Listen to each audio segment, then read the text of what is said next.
اور اقبال کہتے ہیں غیرت ہے بڑی چیز جہان تگ و دو میں، پہناتی ہے یہ فقر کو تاج سردارا۔ میں عرض کروں گا کہ اپنی آپ جب توجہ کا قبلہ اللہ رسول کو بنائیں گے تو رب فرماتے وَيَرْزُقْهُ مِنْ حَيْثُ لَا يَحْتَسِبُ، میں نہ تجھے وہاں سے رزق دوں گا جہاں سے کبھی تیرا گمان بھی نہیں کیا ہوگا، یہاں سے بھی مل سکتا ہے، تو نے سوچا بھی نہیں ہوگا۔ بخاری شریف میں حدیث ہے، حضرت جابر ابن عبداللہ فرماتے ہیں نبی پاک صلی اللہ علیہ وسلم نے نا 300 لوگوں کا ایک لشکر روانہ کیا کسی مہم کے لیے، کسی جہاد کے لیے۔ حضرت ابو عبیدہ بن جراح رضی اللہ تعالیٰ عنہ امیر لشکر تھے۔ فرماتے غربت اتنی زیادہ تھی، بھوک اتنی زیادہ تھی کہ ایک ایک کھجور دن میں ایک وقت کھانے کو ملتی تھی، اور کچھ دن ایسے آئے کہ اب کھجور بھی نہیں مل رہی۔ فرماتے اتنی زیادہ بھوک لگی مجاہدین کو 300 بندہ پتے کھا کے گزارا ہونے لگ گیا۔ یہ بخاری میں موجود ہے۔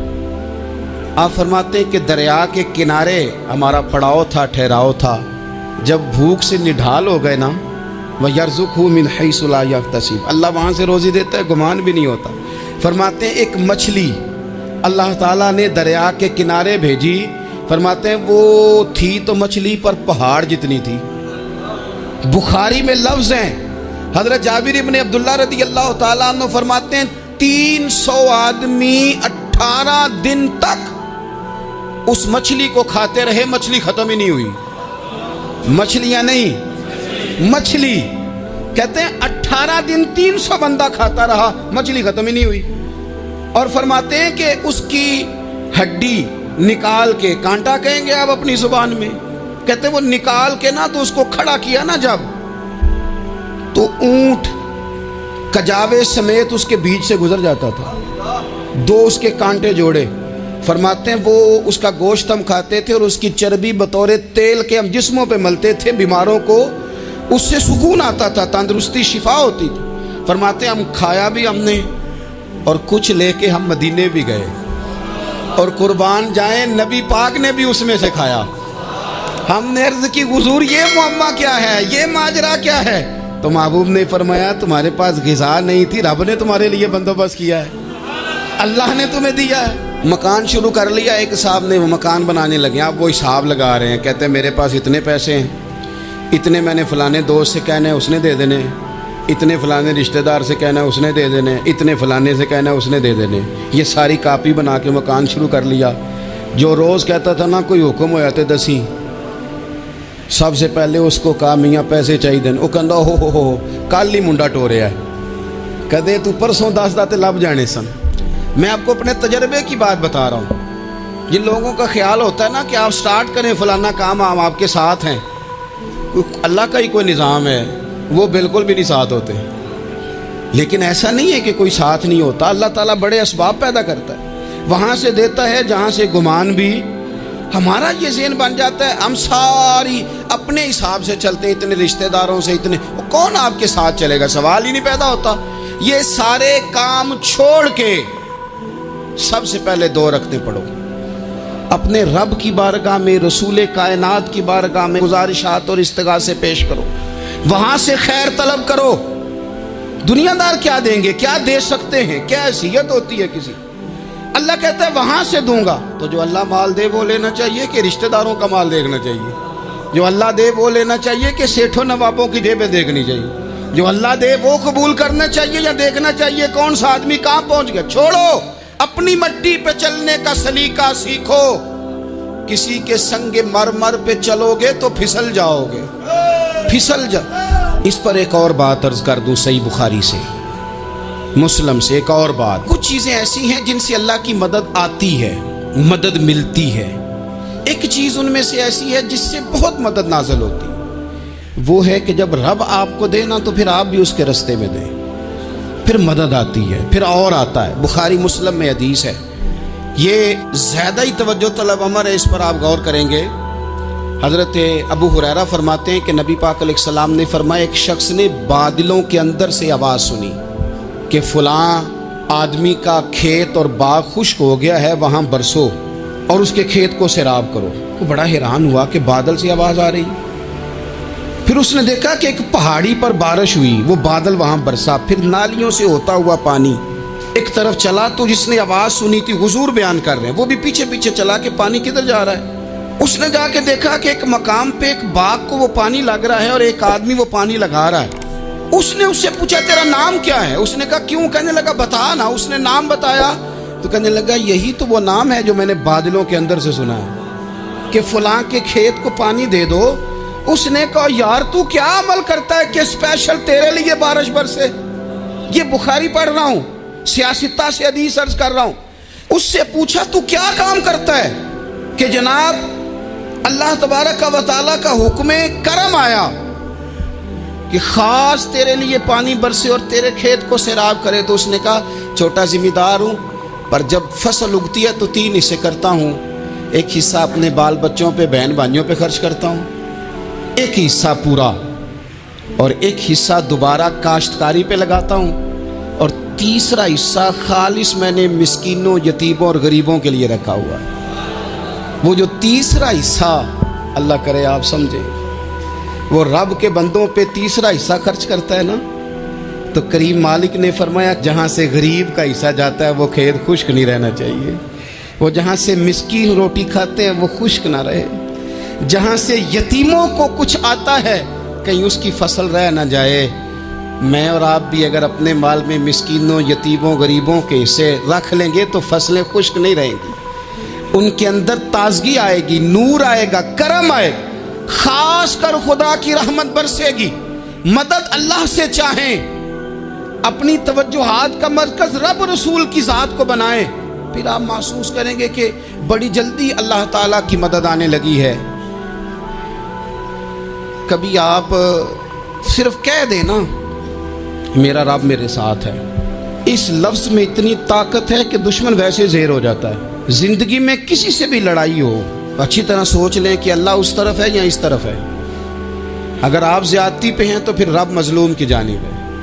اگر اللہ کی مدد آپ کے ساتھ ہے تو دنیا کی کوئی طاقت آپ کو گرا نہیں سکتی، اور اگر آپ مظلوم کے مقابلے میں ظالم بن کے آپ کھڑے ہو گئے ہیں اور آپ نے رویہ وہ اختیار کیا ہے کہ جس میں مدد نہیں آئے گی، تو پھر یاد رکھ لیں کہ آپ کوئی بھی ہیں، کہاں بھی ہیں، آپ کمزور ہیں۔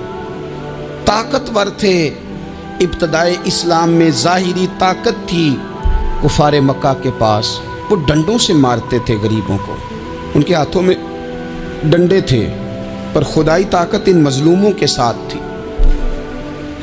صاحب زرقانی نے لکھا ہے حضرت زنیرہ رضی اللہ تعالیٰ عنہ ایک لونڈی ہیں، غریب ہیں، ماڑے دا کی کام محمد نس جانا یا رونا، غریب سادی بی بی اور لونڈی کنیزہ، ایک مشرک کی کنیزہ تھی، انہوں نے کلمہ پڑھ لیا، وہ ڈنڈوں سے مارتا، دروں سے مارتا، تکلیف دیتا۔ حضرت زنیرہ رضی اللہ تعالیٰ عنہ کو اتنا مارا، اتنا مارا۔